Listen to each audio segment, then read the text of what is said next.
예, 오늘은 열왕기상 8장 37절에서 8장 마지막 53절까지 읽도록 합니다. 53절까지입니다. 자, 우리가 지금 계속해서 솔로몬의 기도 내용을 살펴보고 있습니다. 지난번까지 우리가 솔로몬의 기도 내용을 본 것은 솔로몬의 기도 내용이 전체적으로 7가지 정도가 된다고 그렇게 말씀을 드렸어요. 그 가운데서 이제 지난주까지는 이제 한 3개 정도의 그 기도 내용을 살펴봤죠. 개인적으로 범죄했을 때에 성전에서 기도할 때에 하나님께서 응답해 주십사 하는 그런 기도를 먼저 드렸죠. 그 다음에 이제 이스라엘이 전쟁에서 이제 범죄하여 전쟁을 이제 하게 되면은 전쟁에서 패하게 되었을 때에 성전에서 기도하게 되면은 그때도 또 용서를 해달라라고 또 솔로몬이 그렇게 기도를 했죠. 그 다음에 이제 3번째로는 하늘이 닫히고 비가 오지 않을 때에 성전을 향해서 기도하게 되면은 비가 내릴 수 있도록 해달라라는 그런 내용이었습니다. 하늘이 닫히고 비가 오지 않는다라는 말은 이제 하나님의 은혜가 끊어졌다라는 그런 의미가 되겠죠. 참 이스라엘 백성도 그렇고 오늘날 우리가 하나님을 믿는 자는 하나님의 은혜가 아니면은 정말 살아가기 힘들죠. 참 그럴 때에 성전을 향해서 기도하게 되면은 하나님께서 은혜를 내려주십사 하는 그런 기도였었습니다. 자, 오늘은 이제 37절부터 이제 시작하면서 이제 4번째, 5번째, 6번째, 7번째까지 그 기도 내용을 살펴보도록 합니다. 37절에서 40절까지는 이제 4번째 기도 내용이 되겠죠. 보면은 37절에 가면은 많은 이제 그 재앙들이 나오죠. 기근도 나오고 전염병도 나오고 곡식이 시드는 그런 것도 나오고, 그 다음에 깐부기도 나오고, 그 다음에 메뚜기나 황충, 이런 의미는 우리가 너무나도 잘 알죠. 그 다음에 이제 적국이 포위를 하는 그런 재앙, 그 다음에 모든 그 외에 모든 무슨 재앙이든지 간에 또 무슨 질병이든지 간에 이스라엘 백성들이 마음에 이것이 재앙이구나라고 깨닫고 간구할 때에 하나님께서 들어 응답해 달라라는 그런 기도의 내용이 이제 37절에서 40절에 나오죠. 여기 나오는 모든 그 재앙과 모든 질병은 영적인 재앙이죠. 기근이라 그러면은 영적인 기갈이다라고 그렇게 우리는 알고 있죠. 그 다음에 이제 이런 모든 그 재앙은 결국은 징벌이다라는 것은 이제 우리가 너무나도 잘 알고 있죠.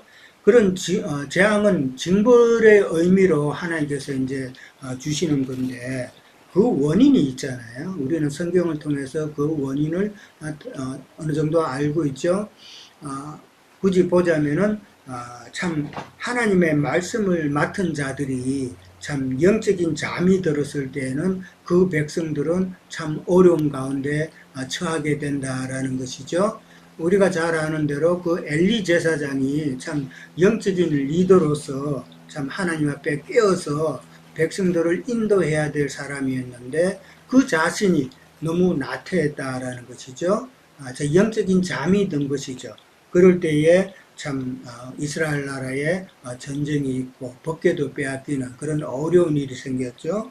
그 다음에 이제 역사적으로 성경을 통해서 쭉 보면은 이스라엘 백성들이 우상을 섬겼을 때에 하나님께서는 여지없이 참 재앙을 내리셨다라는 것을 우리는 잘 알고 있죠.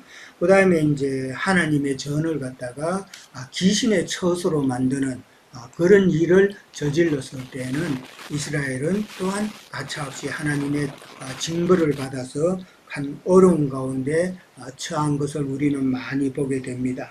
그러니까 하나님께서는 이스라엘 백성들이 너무나도 뭔가 좀 부패되고 썩었고 나태해졌을 때 이럴 때에 하나님께서는 어떤 정화의 필요성을 느끼는 것이죠. 깨어 각성하게 하고 그럴 때에 참 이런 재앙을 내려서 돌이키고 그 다음에 깨우쳐서 그렇게 되돌아오게 하실 필요가 있다라는 것이죠. 그럴 때에 하나님께서는 그렇게 재앙을 내리셨다.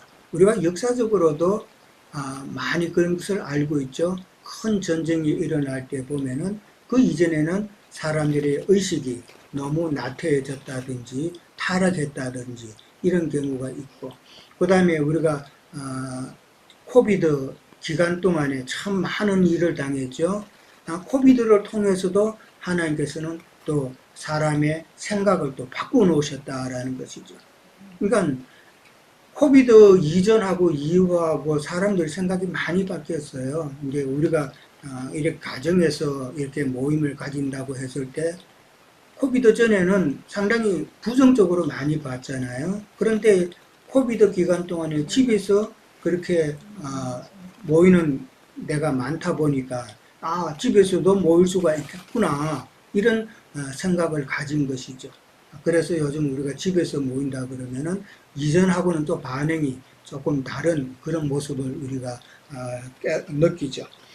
자, 그러니까 하나님께서는 하나님의 백성들이 뭔가 좀 깨어나야 될 때가 있으면은 이런 재앙을 내리신다라는 것이죠.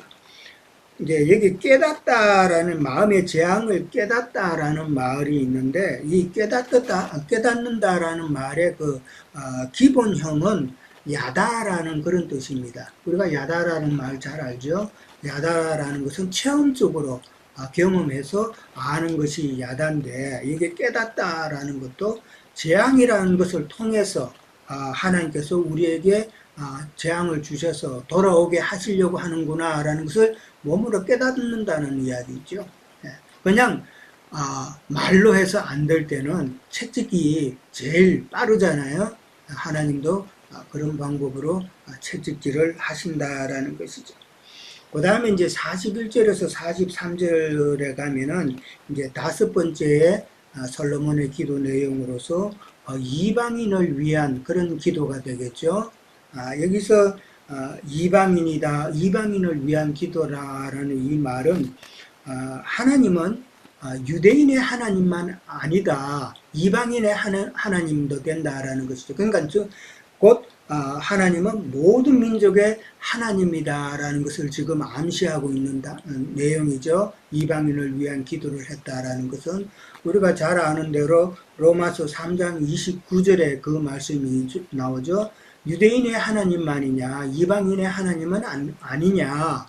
하나님은 모든 민족의 하나님이다라는 그런 말씀을 바울은 로마서 3장 29절에서 그렇게 말씀을 하셨죠. 자, 이방인이라 그랬는데 이 이방인은 주의 크신 이름과 주의 능한 손과 주의 펴신 팔의 소문을 들은 자다라고 이제 그렇게 이방인에 대해서 설명이 되어 있죠, 성경에서. 그러니까 주의 크신 이름과 그 다음에 주의 능한 손과 주님이 펴신 팔의 소문을 들은 자라고 그랬으니까 참 이방인 시대 때에 복음 전파로 인해 가지고 주님의 그 구원의 이름, 그 구원의 능력, 그 구원의 구속사 주님께서 하시는 구속사의 그 일하심 이런 것을 많은 이방인들이 듣고 믿은 자가 되었다라는 그런 이야기죠. 그런 이방인이 이제 성전을 향해서 기도를 하면은 주께 부르짖는 대로 이루어 달라라는 그런 내용이 41절하고 43절의 그 내용이죠. 근데 뭐 성전이라는 것은 이제 곧 지난번에도 말씀드렸지만은 참 성전은 곧 예수 그리스도다라는 것이죠. 그러니까 이방인들이 참 예수님의 이름을 말하면서 참 기도할 때에 하나님께서 응답해 달라라는 것이죠. 주께 부르짖는 대로 이루어 달라라고 그렇게 이야기를 합니다. 부르짖는다라는 말은 참 갈급함이겠죠. 참 이방인들은 유대인과는 달리 하나님께서에 대해서는 참 복음이 전해지기 전까지는 전혀 몰랐기 때문에 어떻게 보면은 참 구속자이신 우리 하나님에 대해서 주님에 대해서는 갈급했다라고 볼 수도 있겠죠. 이 유대인들은 이전부터 하나님의 이름을 듣고 말씀을 배워왔지만은 그러나 이방인은 그러지 못했기 때문에 구원에 대해서 갈급한 자들은 참 부르짖는 그런 갈급함이 있었겠다라고 생각을 해봅니다. 땅의 만민이 주님의 이름을 알고 경외하게 해달라라고 그렇게 이야기합니다. 땅의 만민이라고 그랬습니다. 그러니까 어떤 한 지역의 이방인이 아니라 이제는 모든 이방 땅의 만인이 주님의 이름을 알고 경외하게 해달라라는 이 말은 참 복음의 소식이 널리 전파되어서 확대되어 가지고 이제는 믿는 이가 많아진다는 그런 의미가 되겠죠. 솔로몬이 건축한 이 성전이 주의 이름으로 일컫는 줄을 알게 하옵소서 그렇게 말합니다. 문자적으로 이 말을 보면은 이제 주의 이름을 이제 성전에 둔다라는 그런 의미죠. 주의 이름을 성전에 둔다라는 그런 의미인데 건물 성전이 아니라 주의 이름을 둔 참 성전을 참 이방인들이 깨닫게 해달라라는 그런 의미로 우리가 생각해 볼 수가 있죠. 그러니까 이방인들이 하나님을 알 때에 이 성전에 대해서 알 때에 참 성전에 대한 바른 이해를 가진 신앙인으로서 그렇게 솔로몬은 기도했다라는 것이죠. 근데 이것만 참 제대로 성전관에 대해서만 제대로 알아도 참 온전한 믿음을 이룰 수가 있는 그 근거가 되겠죠. 이것은 너무 잘못 알고 있는 그 세상 신자들 때문에 참 성전이 참 건물로 지은 성전이 정말 하나님이 계시는 것처럼 그렇게 오해하고 있다라는 것이죠. 자, 그 다음에 이제 44절에서 이제 45절에 가면은 이제 여섯 번째 기도 내용이 되겠죠. 그게는 이제 적국과 전쟁 중에 성전을 향해서 기도하면은 참 기도에 응답을 해달라라는 그런 내용이죠. 44절과 45절 그 두 절을 이제 쭉 읽어보면은 적국과 이제 더불어 싸우는 이야기가 나옵니다. 적국과 물론 싸울 때에 하나님께서 참 그들을 싸우는 이스라엘 백성들을 함께 해서 참 어려움 없이 그렇게 하나님께서 지켜달라는 이야기인데 여기서 이제 적국과 싸운다는 이 말은 그냥 단순히 이제 전쟁을 그렇게 이야기하는 것이 아니라 내 안에서 영적인 전쟁을 우리는 생각해 볼 수가 있죠. 참 우리가 영적인 전쟁을 할 때에 하나님께서 우리와 함께 해달라라는 그런 의미가 되겠죠. 그 다음에 이제 거기에 보면은 주께서 보내신 길로 나갈 때라는 그런 말이 나옵니다. 그러니까 영적인 전쟁은 주께서 보내신 길이라는 그런 의미가 되겠죠. 그러니까 신앙인의 그 영적인 그 전쟁은 하나님께서 주시는 연단과 시험의 길이다라는 것이죠. 이 과정은 꼭 거쳐야 된다는 것이죠. 그러니까 선택이 아니라 참 하나님께서 우리에게 신앙을 주시고 우리가 믿는다 하면은 그런 옳은 영적인 전쟁은 반드시 필수 과정으로서 거쳐야 된다라는 것이죠. 그럴 때에 우리의 영적 전쟁을 이룰 때에 참 성전 되시는 주님께서 기도할 때 우리가 기도할 때에 참 도와달라는 그런 내용이 되겠죠. 예. 그 다음에 이제 46절 이하 이제 마지막 53절까지 가면은 이제 일곱 번째 내용이 나오죠. 일곱 번째 내용에 가면은 솔로몬의 마지막 강구가 나옵니다. 마지막 강구인데 적국의 포로가 되었을 때에 참 기도하는 그런 내용이라고 볼 수가 있겠죠. 46절에 가면은 범죄하지 않는 사람이 없듯이 이스라엘 백성이 범죄하여서 주께 진노하여서 범죄함으로 주께 진노하면은 적국의 포로가 될 텐데 적국의 포로가 되었을 때 이스라엘이 그곳에서도 참 회개하고 강구할 때에 참 이스라엘 백성들을 좀 돌아올 수 있게 해달라라는 그런 강구죠. 여기 46절 앞에 이제 범죄하지 않는 사람이 없다라는 말이 나옵니다. 이 말은 사실 뭐 죄 없는 사람이 누가 있어요? 진짜 아무도 없죠. 예수님 외에는 사람들은 범죄하지 않는 사람은 아무도 없다라는 것이죠. 그게 솔로몬의 고백이죠. 예. 솔로몬 자신도 죄인이고 모든 사람은 다 범죄에 저지른 그런 자다라는 것이죠. 근데 사람들은 그렇게 생각 안 하죠. 나 같은 범죄한 자들인데 다른 사람은 잘못됐고 자기는 깨끗하다고 생각하는 사람이 의외로 많아요. 그죠? 옛날에 뭐 누구를 만났는데 자기는 날마다 뭐 말씀 읽고 기도하고 이렇기 때문에 자기는 전혀 죄가 없다고 하는 사람도 만나봤어요. 그건 자기를 속이는 거죠. 자신을 속이는 거다라는 거죠. 참 나는 죄 없는 것처럼 그렇게 행동하는데 이게 한국에서 유행하는 내로남불이라는 단어를 쓰죠. 내가 하면 로맨스고 남이 하면 불륜이라고 하는데 이것도 똑같은 이야기예요. 이런 짓을 갖다가 제일 잘하는 사람이 정치인들이죠. 정치인들이 제일 잘해요. 자기도 다 그냥 남 모르게 다 돈 받아 먹어놓고 다른 사람이 얼마 그거 뭐 몇만 원 그 썬 거 가지고 다뭐 그냥 다 털어가지고 그냥 몇 번이나 검찰에 오게 하게 하는 이런 자들 정말 내로남불이죠.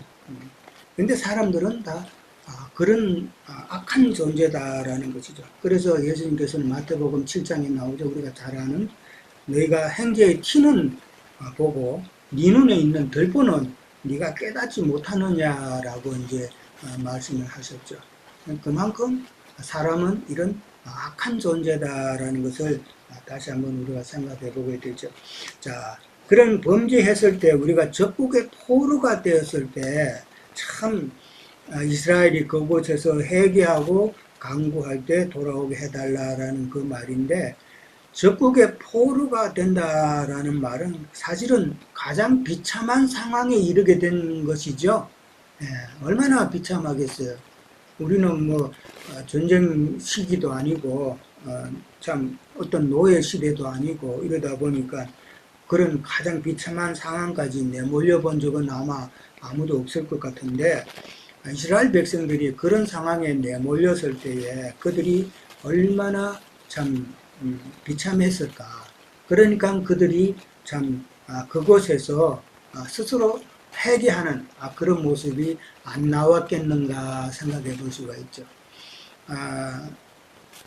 비발디의 나부코라는 오페라가 있어요. 아마 들어보셨을 거예요. 그거 보면은 히브리 노예들의 합창이라는 그런 합창이 있어요. 그거 보면은 참 어떤 그 오페라 무대에서 그들이 얼굴 표정 하나 바뀌지 아니하고 그 상태에서 히브리 노예들의 합창을 부르는데 보면은 그들의 얼굴과 그들의 그 합창 그 음악의 소리를 들어보면은 정말 너무 힘든 그런 모습들이 그대로 표현이 되는 그런 장면이 있어요. 그게 이제 저도 이제 생각이 나던데 그 당시 바벨론 포로가 되었던 이스라엘 백성들의 마음을 참 충분히 읽을 수 있는 그런 내용이에요.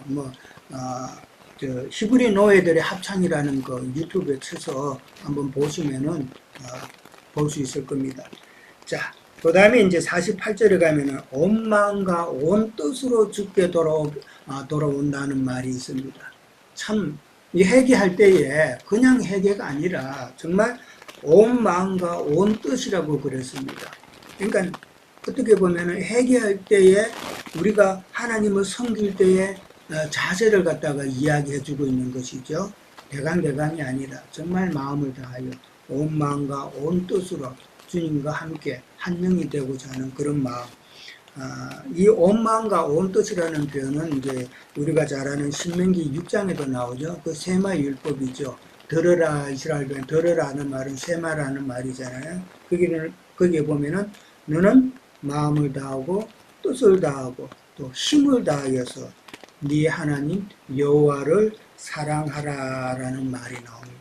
참 온 마음과 온 뜻을 다하여 정말 하나님을 섬기는 그런 모습을 우리는 늘 잊지 않고 그렇게 묵상을 해야 되지 않을까 생각을 해봅니다.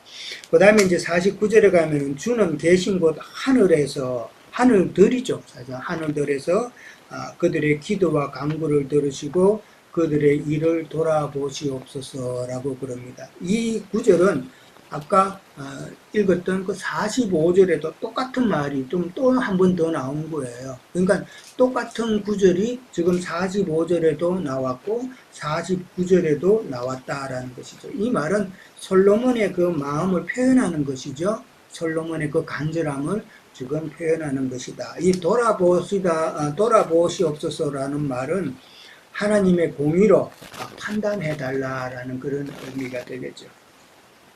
그 다음에 이제 51절에 가면은 그들은 주께서 철풀무 같은 애굽에서 인도하여 내신 주의 백성, 주의 소유가 됨이니이다 라고 그렇게 이야기를 합니다.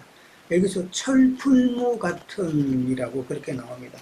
이 철풀무라는 거, 풀무는 우리가 잘 알죠. 근데 이 풀무가, 철풀무라는 말은 철을 녹일 만한 그런 풀무라는 것이죠. 그러니까 이스라엘 백성들이 애굽에서 참 철풀무 같은 애굽 생활을 했다라는 말은 애굽에서 당했던 그 고통이 아주 극심했다라는 그런 이야기죠. 정말 감당할 수 없는 만큼 아주 극심한 그런 고통을 말을 하고 있는 것이죠. 신명기 28장 23절에 보면 우리가 잘 아는 대로 네 머리 위에 하늘은 노시 되고 네 아래의 땅은 철이 될 것이다 라고 그렇게 말씀을 하고 있습니다. 이것은 머리 위에 하늘은 노시 되고 땅은 철이 된다라는 말은 이것은 아담 세계의 하늘과 땅을 이야기하고 있는 것이죠.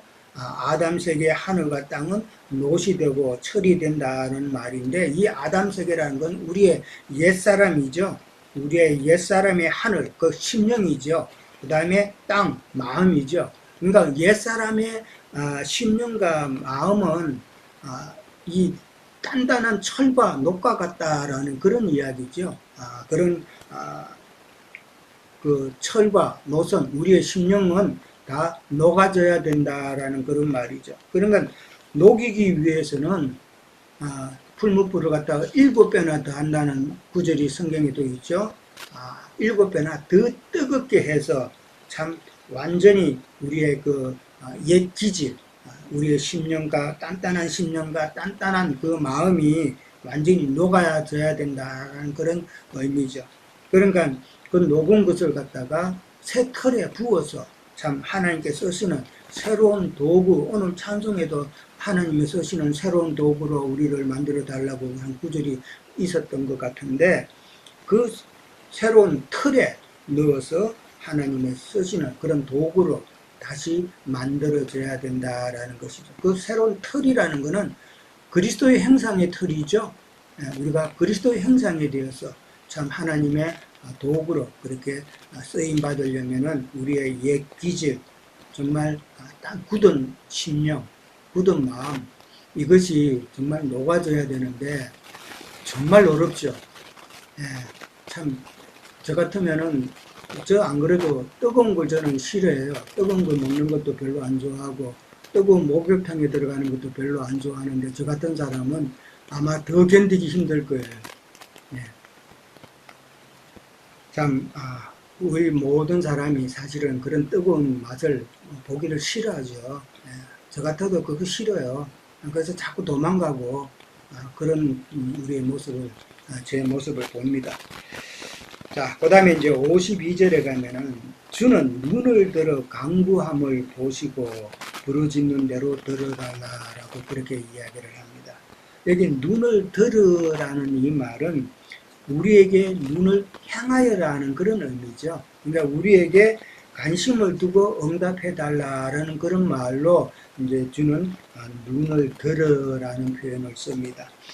반대 의미로 이사야 1장 15절에 가면은 내 눈을 너희에게 가린다라는 말이 있죠. 하나님께서 우리에게 하나님의 눈을 가린다라는 표현이 있는데 이 말은 너희가 기도할지라도 내가 듣지 않겠다라는 그런 의미로 하나님께서 이제 이사야 선지자를 통해서 하신 말씀이죠. 근데 이제 주는 눈을 들으라는 이 말은 그 반대 의미가 되겠죠. 우리의 간구함을 들어주시겠다라는 그런 의미가 되겠죠. 그 다음에 이제 53절 마지막에 가면은 주의 종 모세를 통하여 하신 말씀이라고 그게 나옵니다.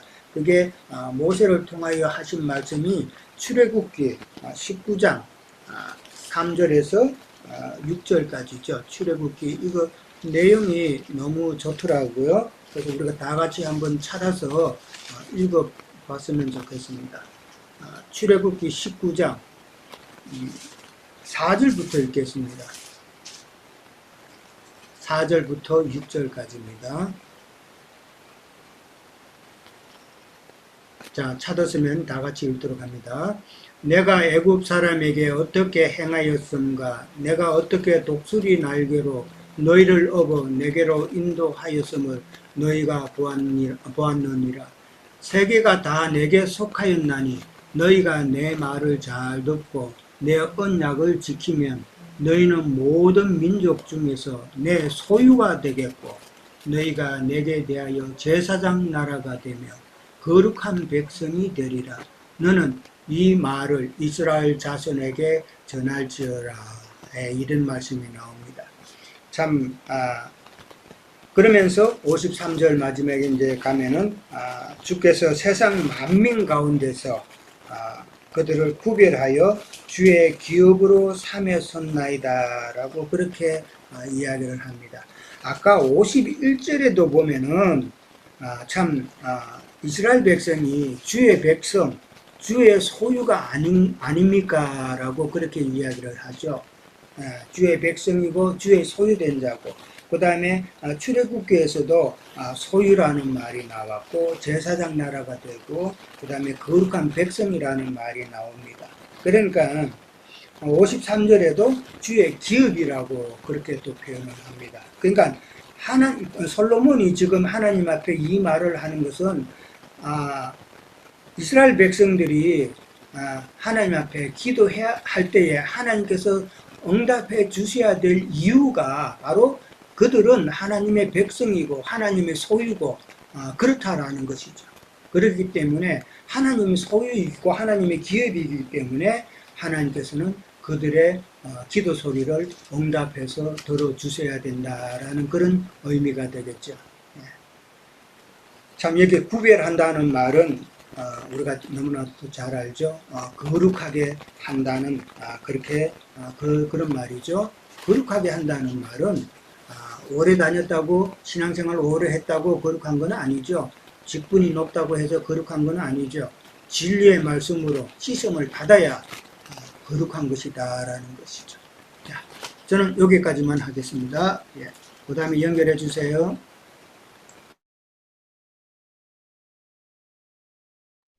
네, 형제님 수고하셨습니다.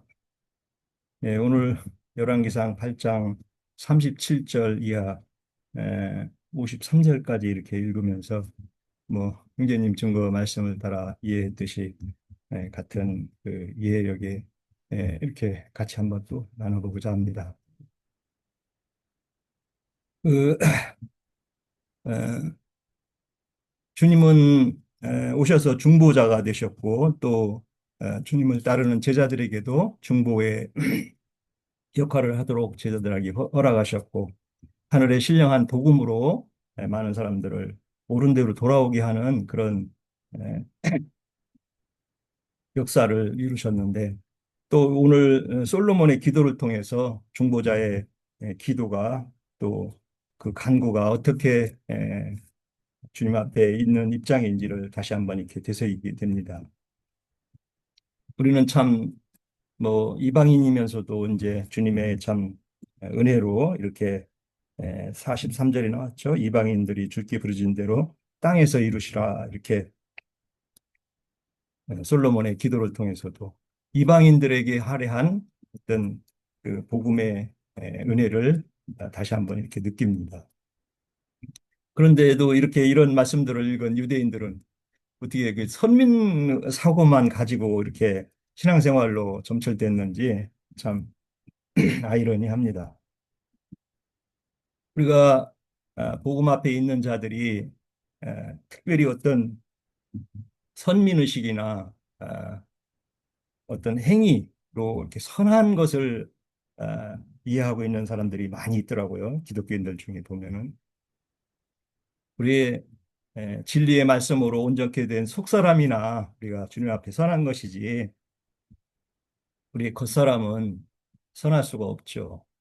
그래서 바울 사도도 디모데전서 1장 15절에 보면은 내가 죄인 중에 괴수다고 고백을 하시면서 에, 항상 우리가 주님 앞에 있는 자가 양면으로 적용하면은 의롭다 하심을 받은 나의 정신세계와 속사람이지만 겉에 있는 혈과 육에 있는 정신들은 늘 죄로 점철되어 있다는 것을 늘 자각하게 됩니다.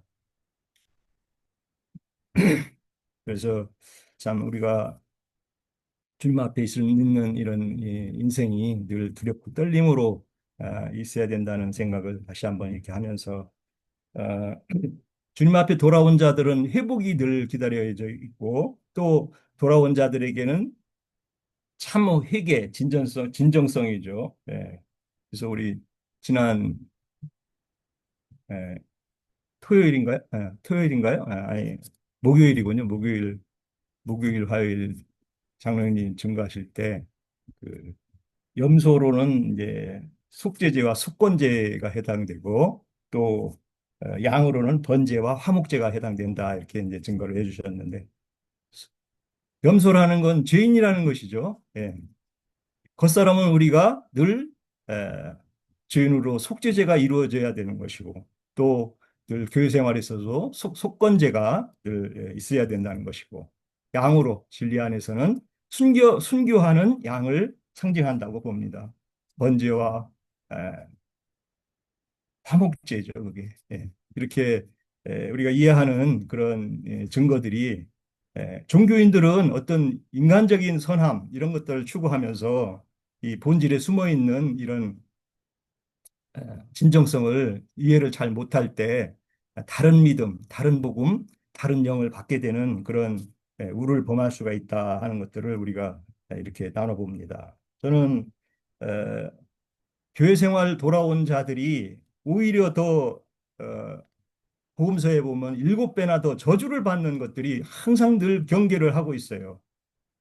그러니까 부르심을 받은 선 안에서는 택하심을 받고 빼내심을 받지 못하는 이런 새 창조를 입지 못하는 상태에서는 늘 오히려 더 저주로 간다는 거죠. 오늘날 기독교인들이 더 배나 더 귀신 들리고 저주받는 게 왜 그래요? 그 사람들은 참 말로는 예수님을 잘 믿습니다. 또 어떤 육신적인 행위로 나름대로 선하게 하려고 하는 그런 것들은 보면은 참 따라갈 수가 없을 정도예요. 어느 분들은. 예. 그런데 그것이 정말 성경에서 말하는 선함과 주님께서 주시는 새 창조의 일이 아니라는 것을 참 뭐 깨닫고라고 하는 말이 있는데 그게 이제 보면은 저도 한번 그걸 살펴봤더니 레브라고 해서 마음 정신이 돌이켜야 된다는 거죠. 정신이 바뀌어지지가 않는데 어떻게 그게 새 창조가 되겠어요. 시편 102편을 제가 한번 보고 싶습니다. 시편 102편. 예,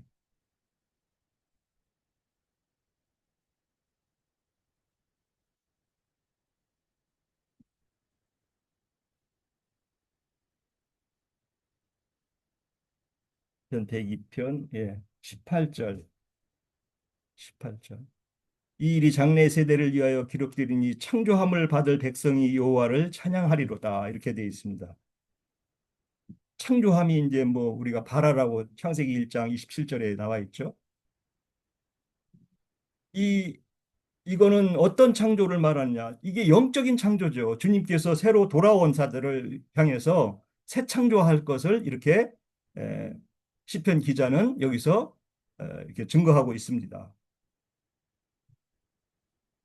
백성들이 돌아온 자들이 여기서 이제 돌아온 자들을 계속 솔로몬은 기도해서 회개하고 돌아온 자들을 얘기하고 있는데 돌아온 자들이 새 창조를 받는다는 거예요. 진리 안의 말씀으로 새 창조를 받아야 하나님 뜻에 합당한 자들이 되는 거죠. 그들이 주님과 함께 에, 영의 세계에서 왕노릇할 자들이죠.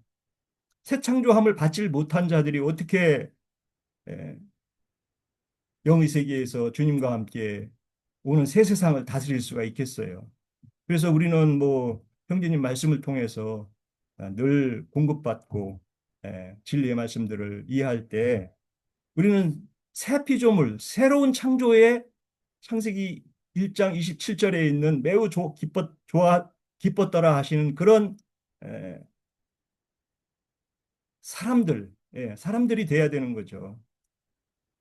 지체들이죠, 이제. 이 지체들이 돼야 되는 거죠. 그래서 새 창조함을 받을 때 주님께서 기뻐하시고 그분들이 돌아온 자들이죠. 말씀을 들을 때 정말 말씀 세계가 이렇구나.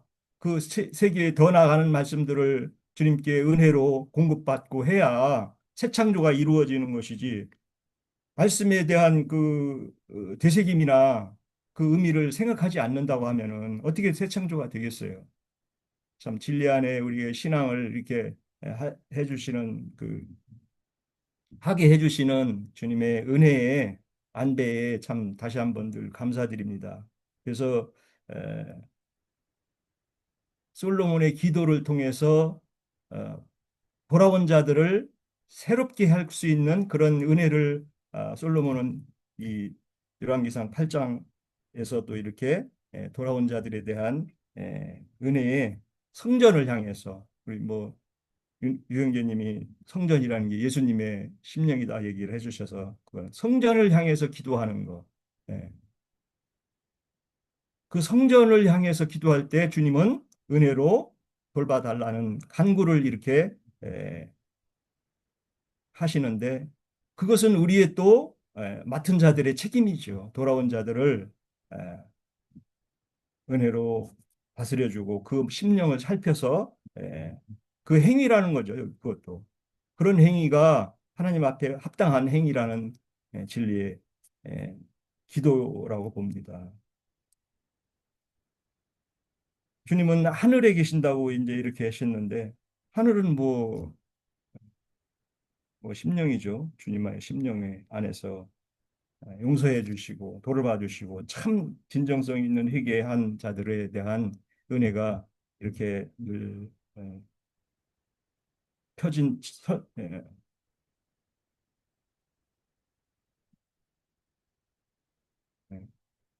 52절 원하건대 주는 눈을 들어 종의 간구함과 주의 백성 이스라엘 간구함을 보시고 주께 부르짖는 대로 들으시옵소서. 우리의 부르짖음은 솔로몬의 이런 돌아온 자들에 대한 은혜로 채워주실 것을 간구하는 이런 기도를 보면서 그들을 구별하여 주의 기업으로 삼으셨나이다. 기업이 되기 위해서는 우리의 새 창조는 필수적으로 우리에게 이루어져야 되는 진리의 말씀으로 봅니다. 마치겠습니다. 예, 또 이어주시겠습니까?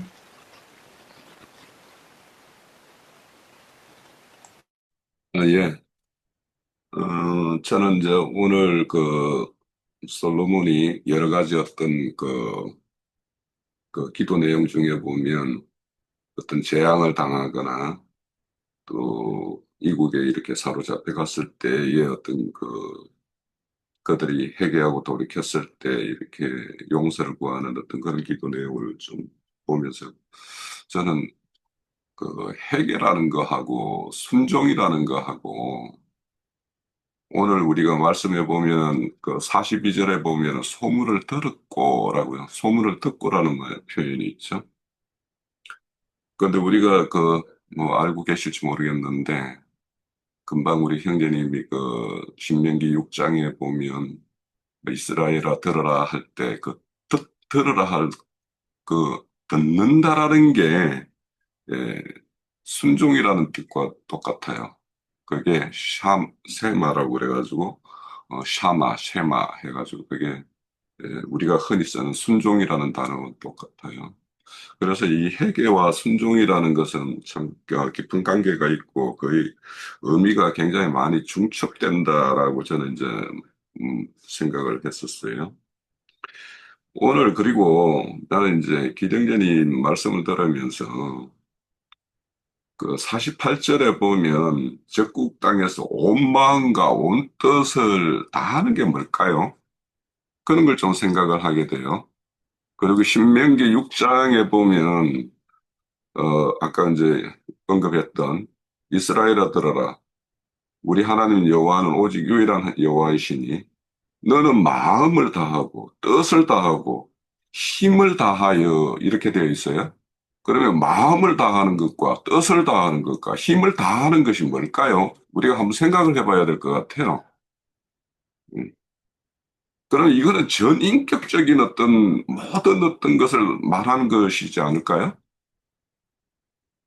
그래서 이 순종이라는 말, 이런 것들을 보면 외적인 면이 있는가 하면 내적인 면이 다 있어요. 이게. 자, 우선은 그 회개라는 단어는 우리가 잘 알다시피 그 히브리어에서는 슈브라고 그래가지고 돌아오다, 되돌아오다, 회귀하다 이런 뜻이에요. 그런 뜻이기 때문에 우리가 흔히 이제 잘 알고 있죠. 뭔가 하나님과의 뜻과 빗나가는 어떤 길을 행하던 사람이 돌이켜서 하나님께로 이렇게 돌아오는 것을 말하는 게 이제 회개인데, 그런데 이게 그 헬라어를 찾아보면 우리가 더 의미를 생각해 볼 필요가 있어요. 그 우리가 흔히 이제 메타노이아라고 해가지고 이거 회개하다라고 이제 헬라에서는 그렇게 그런 단어를 쓰는데, 이 메타라는 단어가 기본적인 의미는 뭐냐면 초월적인 거, 뭔가를 넘어서는 거 이런 뜻이에요. 그러면 이 회계라고 하는 것을 가능하려면 인간 세계에서 통용되는 어떤 개념적인 것을 뛰어넘는 뭔가를 생각을 해야 돼요, 우선은. 그리고 이 메타라는 말은 뭐뭐 후에 무엇을 바꾸어 이런 뜻이 있고, 이 노이아, 그러니까 메타하고 노이아의 합성어인데, 노이아라는 것은 생각하다, 이해하다라는 뜻이에요. 그럼 이걸 다 조합을 해보면 뭔가를 생각을 바꾸기 위해서는 이 기존의 어떤 질서세계의 어떤 그런 말이 아닌 그것을 뛰어넘는 초월적인 그런 것을 뭔가 접했을 때 그 이후에 생각이 바뀌는 것, 이것을 우리가 해결하고 할 수 있어요.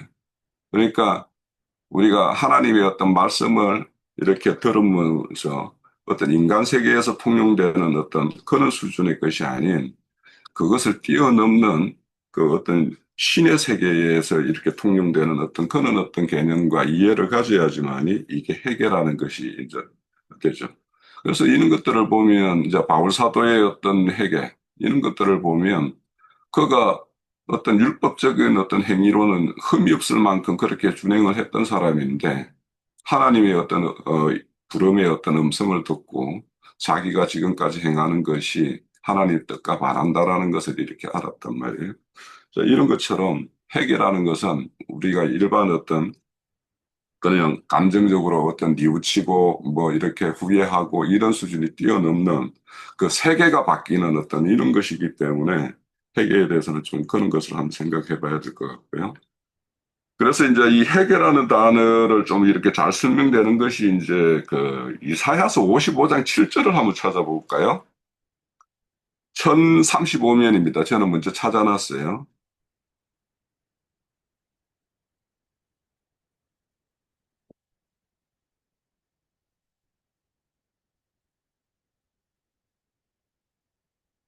그 7절에 보면 악인의 길을 불의한 자는 그의 생각을 버리고 여호와께 돌아오라. 여기 봐, 생각을 버리고죠. 그럼 이건 생각을 바꾸는 거죠. 기존의 생각. 그래서 이게 회개라는 거예요. 회개는 생각이 바뀌어야 되는 거예요. 지금까지 자신이 이해하고 있는 이해가 바뀌어야 된다라는 거예요.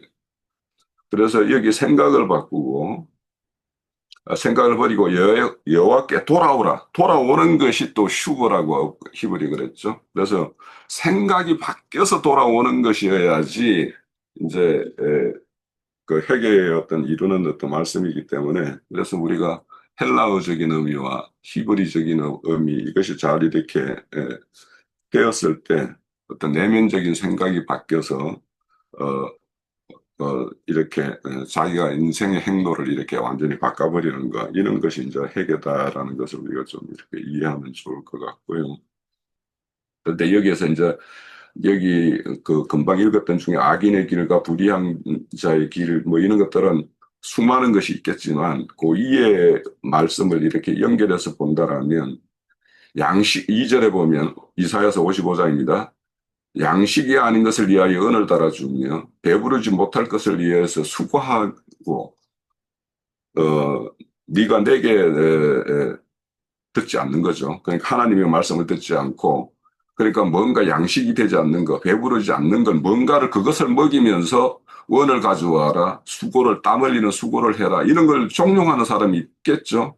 그런 사람들이 이제 결국에는 악인을 이렇게 길을 행하는 거고, 어, 불의한 길을 이제 행하는 것인데, 그래서 항상 하나님의 어떤 경고의 말씀은 양무리에도 주는 말씀이 있겠지만 양무리를 책임지는 자들에게 먼저 주는 말씀이에요. 그래서 이런 자들이 있는가 하면 그들에게 어떤 분별을 하지 못하고 이렇게 맹신하는 어떤 그런 자들도 똑같이 하나님에게 이제 그런 것을 저지르는 것이 되겠죠. 자, 그래서 이제 이런 어떤 그 회계적인 어떤 의미하고 이제 순종이라는 것을 아까 이제 세마라고 했고요. 항상 이 순종이라는 것이, 듣는 것에부터 이제 시작이 되는 거죠, 결국에는. 아까 이제 회개도 실질적으로 하나님의 어떤 세계, 그런 세계의 어떤 말씀을 들음으로 인해서 내가 생각이 바뀌는 것이기 때문에, 생각이 바뀌면 행동도 바뀌는 거고, 인생의 어떤 목적도 바뀌는 거죠. 그래서 이제, 그런 것과 같이 순종이라는 것은 기본적으로 듣는 거예요. 그래서 쉐마라는 말, 히브리어서 쉐마라는 말을 어떤 듣는 개념이라면 이거는 헬라어적인 어떤 의미도 똑같아요. 뭐 아래서 듣는다 이렇게 돼 있었듯이 해석을 해보면 뭐 아래서 듣는다라는 것은 말하는 자, 그러니까 나에게 뭔가 명령을 하거나 지시하거나 뭘 하는 자의 어떤 권위에 순복하는 자가 되어야지 기본적으로. 그래서 그 아래서 듣는다라는 거예요. 그래서 우리가 이제 뭐 이렇게 우리가 사극이나 이런 데 보면 왕이 뭔가 명령을 하면은 그 신하는 그 앞에서 이렇게 엎드려서 이렇게 말씀을 듣고 아니면은 고개를 이렇게 숙여서 이렇게 자신의 어떤 그런 권위자에게 이렇게 자신의 어떤 그런 경청하고 그 말씀의 어떤 지시를 따르겠다는 걸로 이렇게 하고 있죠. 그래서 이런 어떤 말을 듣는 거, 뭐 이 듣는 것이 회개와 순종의 어떤 가장 기본되는 것이다. 시작점이다. 이런 생각을 하게 되고요. 우리 성경 한 군데부터 찾아볼게요. 신명기 28장입니다. 303면입니다. 구약 303면. 뭐 이거 그 신명기 28장이니까 그 우리가 잘 알고 있는 내용인데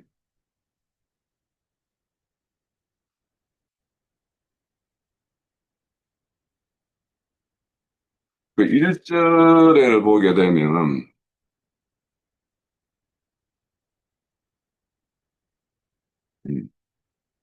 제가 찾아놓은 게 1절에 보면 여호와께서 모세에게 말씀하여 이르시되 이스라엘 자손들에게 명령하여 그들에게 이르라 내 헌물과 내 음식을 내 향기로운 것을 정하시기에 내게 바치라. 내가 성경 말씀 찾아놓은 것과 약간 좀 다른데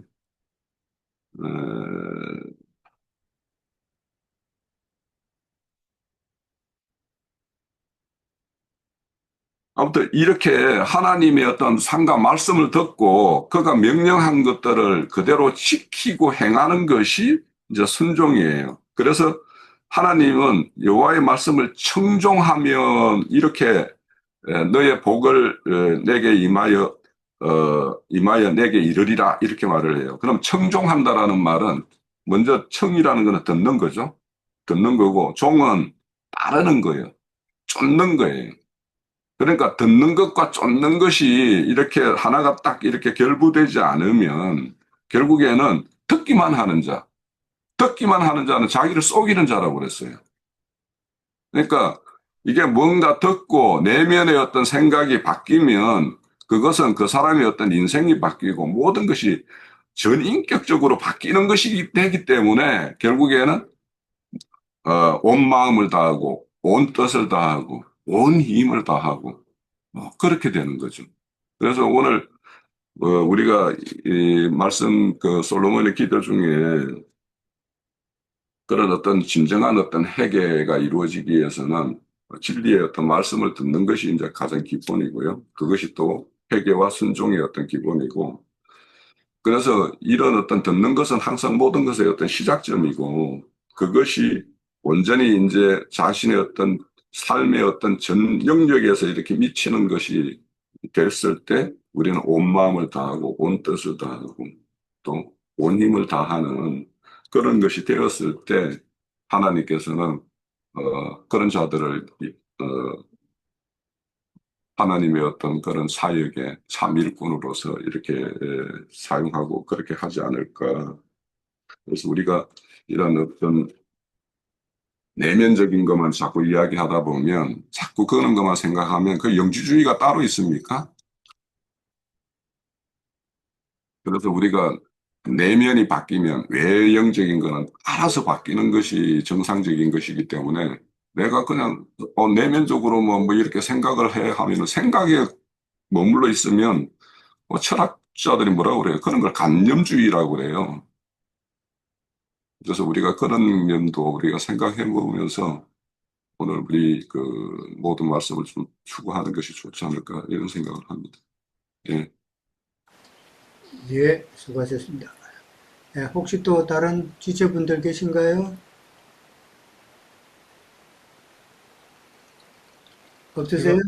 그럼 또 예, 형님 말씀하신 것에 뭐 전적으로 동의를 하죠. 왜냐하면 그 내면을 추구한다는 뜻은 내면만이 어떤 그 온전함을 추구한다는 그런 뜻은 아니고요. 그게 약간 오해 소지가 있다 하면 제가 그건 말을 내면이 바뀌면은 외면으로 그게 이루어져서 이제 분량이 나타나는 거죠. 당연히 내면이 채워지면 그걸 이제 생명률이라고 하는데 이제 그런 개념을 얘기한 것이고 또 외면을 이제 외면만 추구하는 사람들에 대한 이해를 증거를 하다 보니까 외면에 대한 그런 부정적인 어떤 의미를 이렇게 표현한 것이지 외면을 가꾸는 것이 나쁘다 그런 뜻은 아닙니다. 외면을 그거를 무시한다고 하면 그건 말이 안 되죠. 당연히. 내면을 더 우선시하면서 외면으로 산출되는 것이지 외면만 추구하다 보면은 어떤 진리의 복음의 말씀이 가려지는 부분이 아니냐 이제 그렇게 얘기를 하다 보니까 그게 이제 새 창조의 말씀은 내면에서 이루어서 외면으로 나타나죠 당연히 그게 행위는 이제 교회 생활로 나타나는 것이고 뭐 그런 뜻이었습니다. 예. 예, 예, 다들 잘 이해하신 줄로 압니다. 예, 또 다른 지체는 없으시고요. 예, 그러시면은 장로 형제님 이렇게 결론적으로 마무리해 주시겠습니까?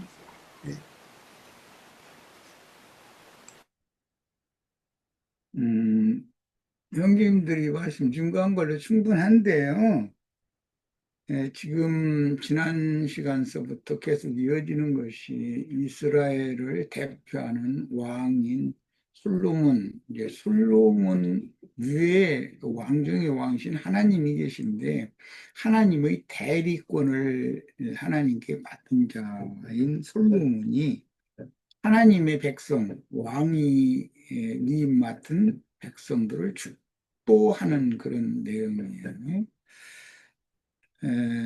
오늘날 이제 교계에서 그 설교 시간이 끝나면 맨 마지막에 축도라는 걸 목사가 이게 두 손을 들어서 그 자기 예배당에 나온 무리들 돌아가는데 축도를 해주죠. 예, 그런데 이것은 실제는 뭐 우리들이 잘 아시는 내용이 이삭이 야곱을 축도하는 내용으로부터 시작해서 이것은 장자권의 전환과 관계가 되는 그런 축도 내용인데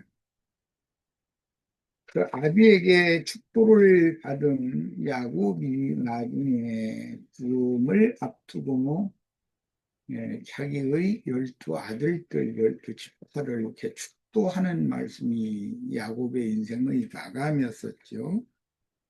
이거는 이제 훗날 예수 그리스도의 성령께서 지자들을 축도하시면서 승천하시기 바로 직전에 축도하셔서 주님 자신과 주님의 나라를 위해서 그 지휘자들이 이 생에서는 죽도록 충성하고 주님의 마지막 부르심을 받았을 때 증인으로서의 삶을, 즉 순교자로서의 삶을 마감을 하고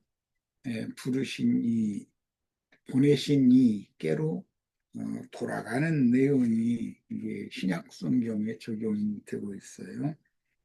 우리들도 이제 이런 그 왕의 축도라는 것은 왕이니까 이스라엘 나라 전체를 대표해서 성전을 짓고 나서 그 이제 봉헌을 하면서 그 자리에 모인 백성들을 축도하는 내용인데 이게 사실은 교회 생활의 그 표본이라고 할 수가 있죠.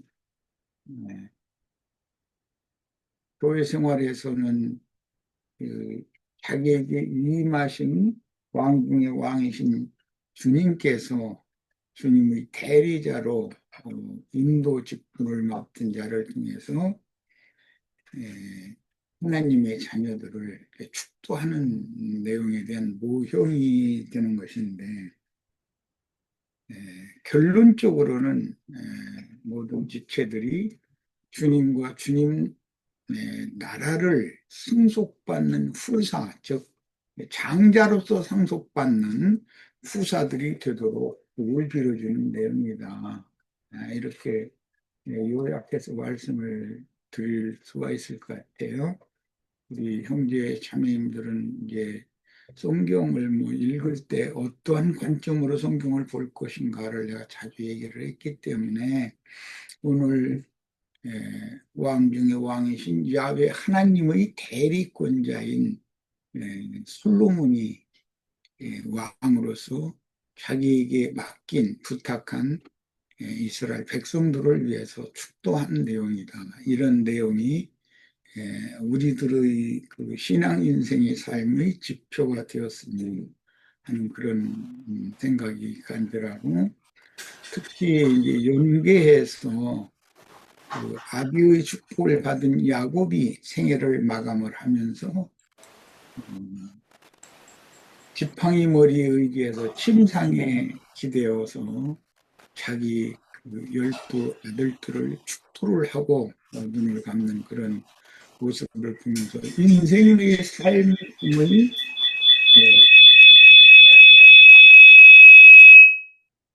인생의 삶이라는 것이 어떤 의미를 갖는 것이고 무엇을 위해서 자신의 모든 것을 다 헌신하여 바치고 최후 마감은 어떻게 하는 것이 가장 성공적인 인생인지 이런 인생의 지표를 잘 생각을 했으면 하는 그런 바람입니다. 예, 마칩니다.